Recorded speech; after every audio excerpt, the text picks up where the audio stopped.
Uh, as you know, Saturday or Friday to Saturday, there was an attack from Iran to Syria. Sorry, from Iran to Israel. And this was a response of a F-35 strike to embassy of Iran in Damascus. And in that incident, one high top ranked general has been killed, and his also deputies are killed. Since the embassy is the sovereignty of a country, Iran was compelled to reply this by action, a military action, unless they were unable to, or they have, unless they have given any reply, a military response. I will be surprised.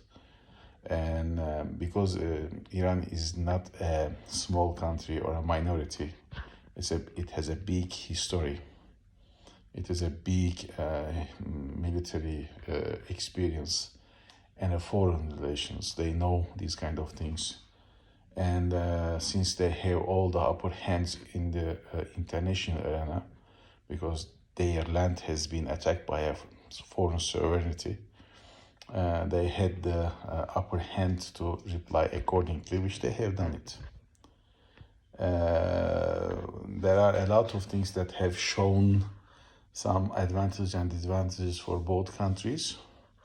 That also draws the lines or the boundaries for both countries to retaliate further. So let's discuss.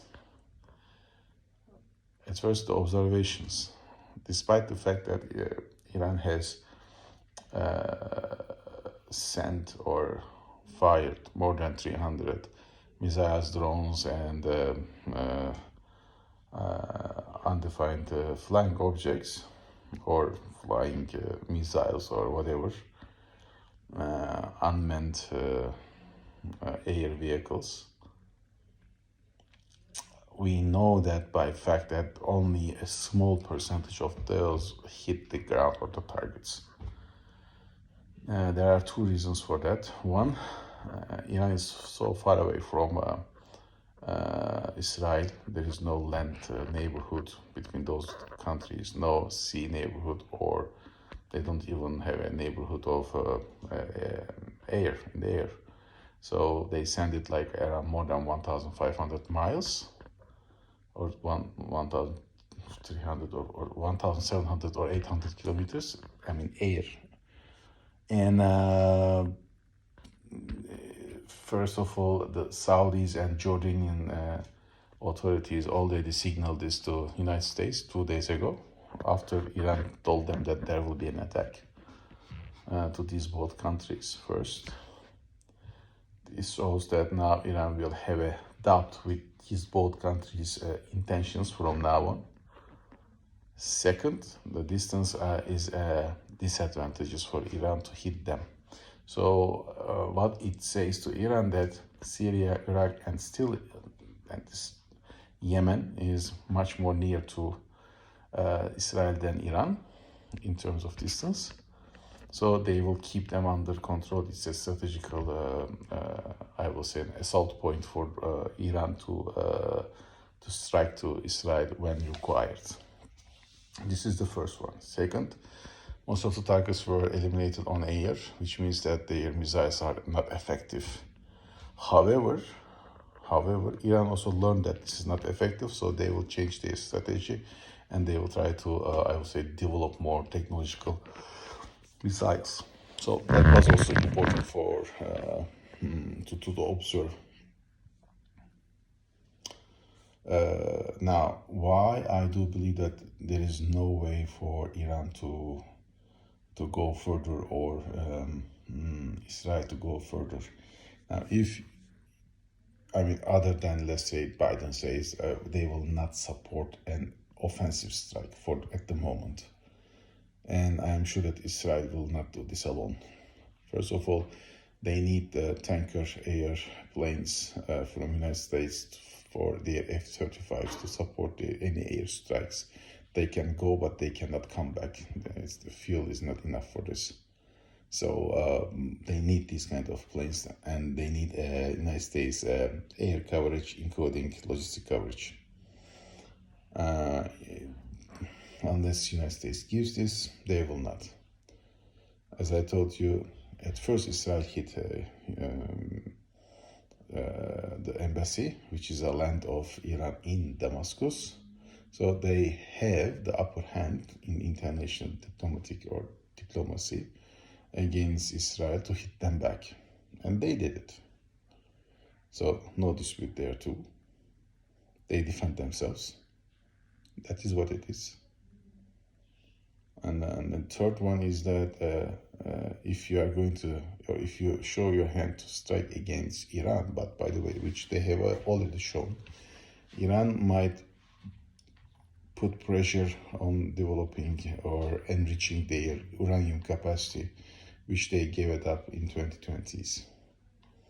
And to do so is not a good thing for the also for the region as well as for the global powers, even for China. Because China, you might remember that they also discouraged Iran to do any kind of enrichment. And they were with the United States against such projects between 2006 and 2013, opposing this. And even they are opposing because they don't want the oil logistics from Middle East to China disrupt, and also the Central Asia, they don't want another nuclear power to be in the game. They have already India, Pakistan, and Russia even, and Iran. China will feel that it's surrounded by nuclear powers, which already they are, but they don't want another one like Iran even. Therefore, China is aware that the United States wants to surround them.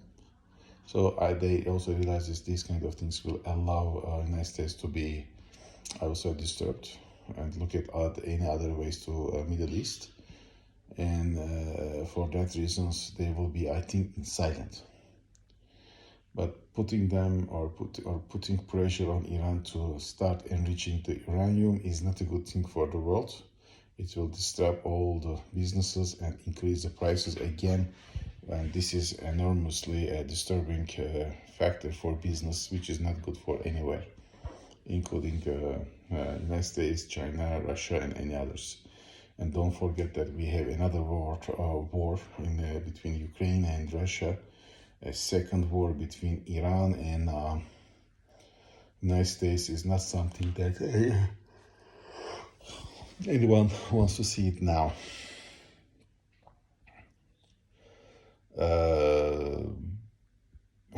Therefore, I do not share the sentiment that Israel is going to launch an attack. First of all, they don't have the US full support. The logistic distance is too big. For the United States to do so, they need at least, I would say, 3 to 6 months, maybe a year, to get prepared for such attack. But if they want to strike, they can bring, I would say, airship. Sorry, like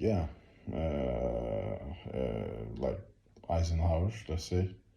Is it there? Maybe it's there. Anyway, and they can assault or strike, hit some targets, strategical targets, and come back. But doing it with Israel is going to be the problem. So Iran will feel to retaliate all the assets within Iraq, Syria, Israel, and they will do so. So this will open the gates for everybody, and then it's game on. Nobody knows what will happen, because that will be a big problem. So since nobody will see what might happen, how the actions will take place, I don't believe that this will be done. Unless you see the next steps of your opponents, you shouldn't be moving any game, any of your stones, let's say. And this is a question mark. Iran doesn't or didn't have the time to stop not acting, but at this moment Israel has. But unless they are sure what Iran or how Iran will show or reply it back, they can't do any action, or they cannot take any action.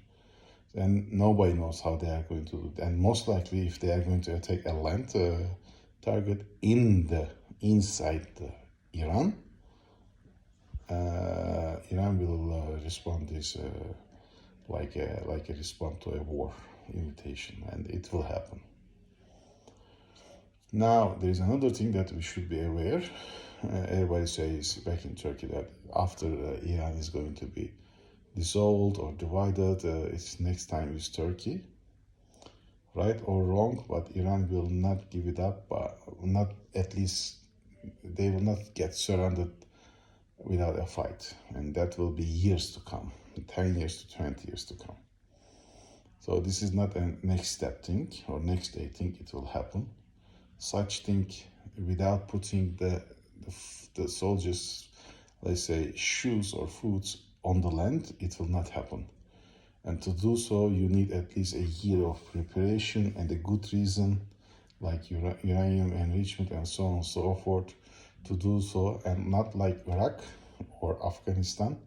This time you have to show an evidence to the international players that this is taking place. And unless they do so in United States or United Nations, nobody, and there will be no support. Especially from Muslim countries, there will be no support. So that's the second thing, that I do not believe at this moment that they have a chance, or anybody has a chance to put a military big action against Iran. Maybe a response might be somewhere else in Iraq or Syria, Yemen, or the other places. But in the land of Iran, it will be a risky. But let's see. We will be here, and we are going to evaluate the situation, and we will see what's going on, and we will update you if the balance on the ground is going to change. Please stay with us and keep in touch. Have a nice day. Bye.